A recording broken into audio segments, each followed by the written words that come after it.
सिवान की राजनीति एक बार फिर सुर्खियों में है। राजद में सिवान सदर विधानसभा सीट पर बगावत खुलकर सामने आ गई है। यह तय हो चुका है कि राजद के वरिष्ठ नेता और पूर्व विधायक अवध बिहारी चौधरी को सिवान सदर में चुनाव लड़ना है।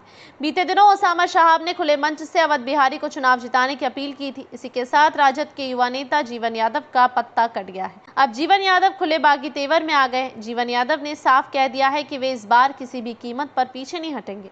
सूत्रों के अनुसार जीवन यादव 16 अक्टूबर को बतौर निर्दलीय उम्मीदवार नामांकन दाखिल करेंगे। जीवन के नामांकन में सिंगर प्रमोद प्रेमी यादव भी आएंगे।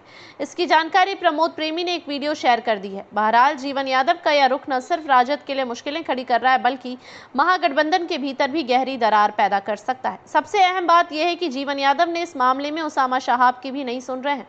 सूत्र बता रहे हैं कि ओसामा ने उन्हें मनाने की पूरी कोशिश की, लेकिन यादव अपने फैसले पर अड़े हुए हैं। जीवन यादव लंबे समय से इलाके में सक्रिय हैं और यादव समाज में उनकी गहरी पकड़ मानी जाती है। सिवान सदर सीट पर यादव, मुसलमान और राजपूत मतदाता मिलकर चुनावी गणित तय करते हैं। ऐसे में जीवन यादव की नाराजगी राजद के लिए भारी पड़ सकती है। बता दें कि अवध बिहारी चौधरी अब पार्टी के पुराने चेहरों में से एक हैं, लेकिन बीते कुछ वर्षों में उनकी क्षेत्रीय पकड़ कमजोर पड़ी है। स्थानीय कार्यकर्ता खुले तौर पर कहते हैं कि चौधरी प्रोटोकॉल वाले नेता हैं और क्षेत्र में उनकी सक्रियता कम हो गई है। यहाँ यह भी बताना जरूरी है कि सिवान सदर में 2020 के विधानसभा चुनाव में अवध बिहारी चौधरी ने भाजपा प्रत्याशी ओम प्रकाश यादव को मामूली अंतर से हराया था।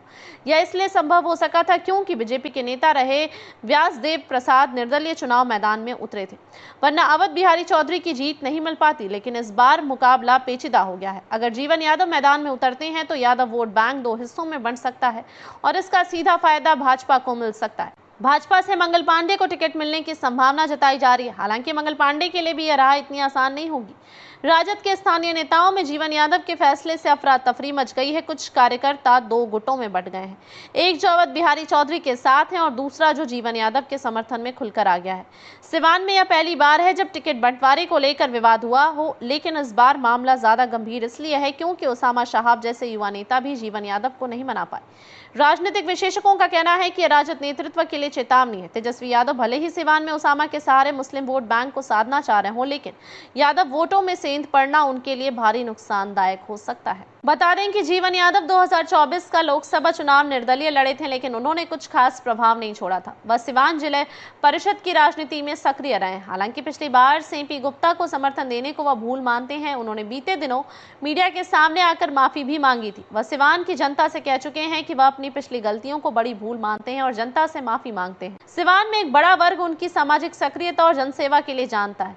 वे मुफस्सिल थाना क्षेत्र के कंधवारा गांव के निवासी हैं और उनकी मां एक रिटायर्ड शिक्षिका है। जीवन यादव ने जीवन सेवा सदन नामक एक संस्था की स्थापना की है, जो गरीबों और जरूरतमंदों के लिए मुफ्त इलाज और गंभीर बीमारियों के उपचार की सुविधा प्रदान करती है।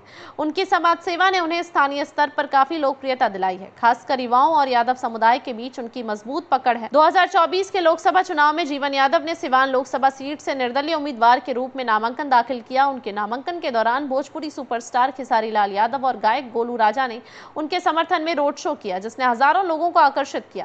यह आयोजन सिवान में काफी चर्चा में रहा और उनके जुलूस में हाथी घोड़े और बैंड बाजे की व्यवस्था ने इसे और भी भव्य बनाया। इस दौरान खेसारी लाल ने जीवन की जीत का समर्थन करते हुए जनता से उनकी जीत की कामना की। जीवन यादव को शहाबुद्दीन परिवार का करीबी भी माना जाता है। अक्सर वह ओसामा साहब के साथ दिखे जाते हैं।